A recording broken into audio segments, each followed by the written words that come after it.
Assalamu alaikum dear all members, hope you all are fine. मैं रूस Adnan, एवियोटिक bye रूस अदनान से, a complete institute of art, जहां आप सब सीख सकते हैं. Of course we are available for you. Part 1 हमने डिस्कस किया था, बड़ा ही इंपॉर्टेंट और बड़ा इंटरेस्टिंग टॉपिक था, क्योंकि हम हेयर की स्टेप बाय स्टेप साइंस सीख रहे हैं, तो उसके लिए हमें हेयर एनाटॉमी का पता होना बहुत जरूरी है. तो आए थोड़ा सीखते हैं कि हमने कल क्या पढ़ा था, उसके बाद फिर हम आगे एडवांस की तरफ बढ़ेंगे. मैंने आपको बताया था स्किन की हेयर लेयर्स होती हैं, एपिडर्मिस, डर्मिस, सबक्यूटेनियस, क्यूटेनियस, लूसिडर्म, but we are working on the topical part, जो हमारी ब्यूटिशियंस का सेगमेंट है. लेकिन हमें पता होना बहुत जरूरी है कि बाल कैसे निकलता है, बाल कहाँ से निकलता है, बालों के न्यूट्रिएंट्स कहाँ से मिलते हैं, और वो कौन कौन सी ऐसी मेन चीजें हैं जिनके बारे में हमें पता है और हम ब्यूटिशियंस उस पर कंट्रोल कर सकते हैं. आइए थोड़ा सीखते हैं क्या होता है. हेयर फॉलिकल होता है. हेयर फॉलिकल कहाँ होते हैं? हेयर फॉलिकल हमारे ओपन पोर्स होते हैं, हमारे स्कैल्प में होते हैं, बाजू में होते हैं, हमारी बॉडी पे होते हैं. लेकिन कुछ पार्ट ऐसे होते हैं जहाँ हेयर फॉलिकल नहीं होते, जैसे कि आपकी जुबान, आपकी लिप्स, आपकी पाम, इसलिए यहाँ पर हेयर की ग्रोथ नहीं होती. जहां फॉलिकल होगा वहीं से बाल निकलेगा. अब हम सबसे पहले देखते हैं कि हेयर फॉलिकल, ये हमारा स्कैल्प है. स्कैल्प से हमारा हेयर फॉलिकल का मैंने एक हेयर फॉलिकल ड्रॉ किया है. हेयर फॉलिकल आ रहा है. इसका रूट कहाँ से कनेक्टेड है? डर्मल पैपिला से. जो भी हम खाना खाते हैं वो ब्लड डर्मल पैपिला में होता है, और वो न्यूट्रिएंट्स में कन्वर्ट होके थ्रू हेयर बल हमारे हेयर को मिलता है, जिससे हमारे बाल अच्छे होते हैं और उन्हें खाना पीना मिलता है, यानी ग़िज़ाइयत यानी न्यूट्रिएंट्स मिलते हैं. अब यहाँ पर और भी बहुत कुछ है इस फॉलिकल के अंदर. हमारा हेयर बल्ब के अंदर हेयर मैट्रिक्स है. मैट्रिक्स क्या करते हैं? मैट्रिक्स में मेलानोसाइट्स होते हैं जो आपके कलर की प्रोडक्शन को देखते हैं या मेलानिन प्रोड्यूस करते हैं.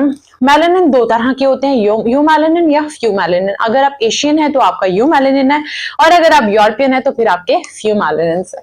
यानी रेड, ब्लू, ग्रीन, जो भी प्राइमरी कलर्स हैं उसका पिगमेंट डिसाइडेड कहाँ होता है? हमारे हेयर मैट्रिक्स में. इसके साथ साथ हमारे हेयर फॉलिकल के पास ही सीबेशियस ग्लैंड होते हैं. ये सीबेशियस ग्लैंड में एक्सेसिव ऑयल या लेस ऑयल की प्रोडक्शन होती है, यानी सीबम को कंट्रोल कर रहा होता है. आपने अक्सर देखा स्कैल्प में बहुत ऑयल आ जाता है, तो किस वजह से आता है? Excessive production of sebum. लेकिन अगर हमने सीबम को प्रोडक्शन को कंट्रोल करना है तो आप शैम्पू से केयर कर सकते हैं. प्रोडक्शन तो इनर साइड से हो रही है ना, उसको हम कुछ नहीं कर सकते. इसके अलावा हमने बात की रेक्टोपिलाई मसल के. रेक्टोपिलाई मसल्स क्या होते हैं? ये हमारे गूज़बम्प्स यानी टेम्परेचर या बॉडी के रेगुलेटर को कंट्रोल कर रहे होते हैं. होपफुली आपको हेयर एनाटॉमी तो समझ आ गई होगी, लेकिन इससे आगे भी हमने थोड़ा सा बढ़ना है. इससे आगे भी कुछ चीजें हैं जिससे समझना बहुत जरूरी है. तो आए आज थोड़ा सा आगे देखते हैं कि हेयर क्या है. सबसे पहले मैं आपको बता दूं कि इस हेयर को तो हमने देख लिया कि हेयर की प्रोडक्शन क्या है. इसमें मजीद और भी तो चीजें हैं जिसको हमने डिस्कस करना है. ये दिखने में एक बारीक सा दिखने वाला बाल, इसके भी मजीद आगे 3 लेयर्स हैं. कौन कौन सी? मान लीजिए ये हेयर है, ठीक है. अब हम इस हेयर को थोड़ा माइक्रोस्कोपिकली देख लेते हैं कि इसके अंदर क्या क्या है. ये हेयर है, ठीक है. इस हेयर की 3 लेयर होती है. कितनी लेयर्स होती हैं? 3 लेयर होती है. Number 1 cuticle, number 2 cortex, number 3 medulla. अच्छा, सबसे पहली the outer most layer of the here is called cuticle, the inner side of the layer is called cortex, and the most inner side is called medulla. पहले जो हमने cuticle देख लिया, cuticle के बाद जो हमारी सेकंड लेयर आ जाती है इसको हम बोलते हैं कॉर्टेक्स, और ये सबसे अंदर एक लेयर होती है, इसको हम बोलेंगे मेड्यूला.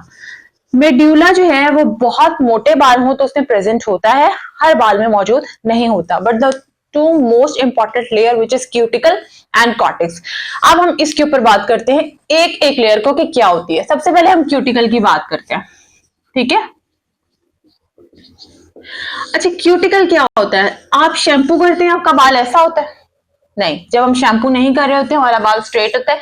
जैसे ही हम इस पे शैम्पू करते हैं हमारा बाल थोड़ा ऐसा खुरदरा हो जाता है. खुरदरा हो जाता है ना, यानी कि बालों का क्यूटिकल ओपन हो जाता है. आपने फिश देखी होगी, ठीक है. मछली को हम सीधा हाथ लगाएं तो सॉफ्ट लगती है. इसी तरह जब हम उल्टा हाथ लगाते हैं उसको ऑपोजिट डायरेक्शन में तो उसके फिन्स हमें चुभते हैं. इसी तरह क्यूटिकल भी हमारा सीधा होता है, जब ओपन होता है तो उसके भी क्यूटिकल ओपन हो जाते हैं, तो वो हमें चुभते हैं बालों को. क्यूटिकल का बंद रहना बहुत जरूरी है. अगर क्यूटिकल बंद नहीं रहेगा तो हमारे हेयर बहुत ज्यादा खराब होंगे, ड्राई होंगे। यहाँ पर आप लोगों ने ये बात सीखनी है कि बहुत से लोग कहते हैं कि कंडीशनर या मास्क लगाना इंपॉर्टेंट नहीं है, या वो तो बड़े लगाते हैं ना, बच्चे तो नहीं लगाते। देखिए बाल सबके एक जैसे होते हैं, बच्चों के भी, बड़ों को भी। अगर हमारे बालों पे हम कंडीशनर या मास्क नहीं लगाएंगे तो ये क्यूटिकल बंद नहीं होगा, और अगर क्यूटिकल बंद नहीं होगा तो अभी मैं बताती हूँ कि हमारा क्या क्या लॉस होगा। आए देखते हैं कि वो क्या क्या होगा। क्यूटिकल के बाद जो हमारी अगली लेयर है वो कॉर्टेक्स है। अच्छा, कॉर्टेक्स बड़ी मेन चीज है। कॉर्टेक्स समझ लीजिए एक दरवाजा है और इसके अंदर बहुत बड़ा खजाना है। आए वो खजाना भी देखते हैं कि कौन कौन सा हमारे पास खजाना है। देखिए ये जो कॉर्टेक्स है, इस कॉर्टेक्स में हमारे पास बाल, ये बाल देख लिया, इस बाल के अंदर हम कॉर्टेक्स को ओपन कर रहे हैं। ठीक है, इस कॉर्टेक्स में क्या क्या है? सबसे पहले तो इसमें आपकी केराटिन प्रोटीन है। ठीक है, केराटिन प्रोटीन है। इसके अलावा हमारे पास इसमें मॉइस्चर है। मॉइस्चर होने के साथ साथ इसमें हमारे पास मिनरल्स है। मिनरल्स होने के साथ साथ इसमें हमारे पास पिगमेंट है। पिगमेंट होने के साथ साथ इसमें हमारे पास बॉन्ड्स हैं। सबसे पहले हम इन चीजों को डिस्कस कर लेते हैं, ये चीजें क्या होती हैं। केराटिन प्रोटीन, हमारा बाल बनता ही केराटिन प्रोटीन से। केराटिन प्रोटीन जो 18 टाइप की अमीनो एसिड्स होते हैं जिससे हमारा बाल बनता है। ठीक है, पहले हमने अपनी पहले वाली वीडियोस में उसको भी डिस्कस किया। मजीद और भी टॉपिक्स आपके साथ शेयर करेंगे, लेकिन पहले इसको समझें। केराटिन प्रोटीन कितने % होता है बालों में? केराटिन प्रोटीन हमारे बालों में 80% होता है, 80%, क्योंकि ये 18 रिच अमीनो एसिड से मिलकर बने होते हैं बाल। मॉइस्चर कितने % होता है, यानी बालों में नमी, इलास्टिसिटी कितने % होती है? सिर्फ और सिर्फ 15%। मिनरल्स कितने % होते हैं? इनको भी हम डिटेल में डिस्कस करेंगे, पूरा एक टॉपिक है। 4%। कौन कौन से होते हैं? Carbon, oxygen, hydrogen, nitrogen and sulphur. Pigment क्या होता है, यानी जो हमारा कलर डिसाइड करता है, जिसमें हम सारी जिंदगी काम करते हैं, कलर करते रहते हैं और डिसाइड करते हैं ये कंपनी अच्छी है, ये अच्छी नहीं है, वो सैलून अच्छा है, वो अच्छा नहीं है, वो हेयर स्टाइलिस्ट अच्छा है, वो अच्छा नहीं है। लेकिन ये तो सोचते ही नहीं है कि पिगमेंट कितने % है जिसके ऊपर हम काम कर रहे हैं। कितने % है? वो है सिर्फ 1%। ये बड़ा ही इंपॉर्टेंट टॉपिक है 1%। इस एक एक का टॉपिक हम बना के डिस्कस करेंगे। आपने एक एक टॉपिक को डिटेल से पढ़ना है, फिर आपको कोई भी अच्छा हेयर स्टाइलिस्ट बनने से नहीं रोक सकता। बॉन्ड्स बड़ी इंपॉर्टेंट चीज है, क्योंकि हर बच्चे की, हर उम्र की फीमेल की, इवन हर लड़कों की ये बड़ी इंपॉर्टेंट चीज है। क्या है? बालों में स्ट्रेटनिंग। अगर बालों में स्ट्रेटनिंग करनी है तो 3 तरह के बॉन्ड होते हैं। हमने उसमें देखना है कि हम किस पे काम करते हैं, वो भी हम देख लेते हैं। एक होता है हमारा हाइड्रोजन बॉन्ड, एक होता है हमारा सॉल्ट बॉन्ड, और एक होता है हमारा डाइसल्फाइड बॉन्ड। ये भी हम फर्दर इसको भी पढ़ेंगे सबको, लेकिन सबसे पहले हमने ये सीखना है केराटिन प्रोटीन क्या है, 80%, मॉइस्चर क्या है, 15%, मिनरल क्या है, 4%, पिगमेंट क्या है, 1%, बॉन्ड्स क्या है, hydrogen, salt bond and disulphide bond. इन सबको भी हम 1 बाय 1 जरूर सीखेंगे।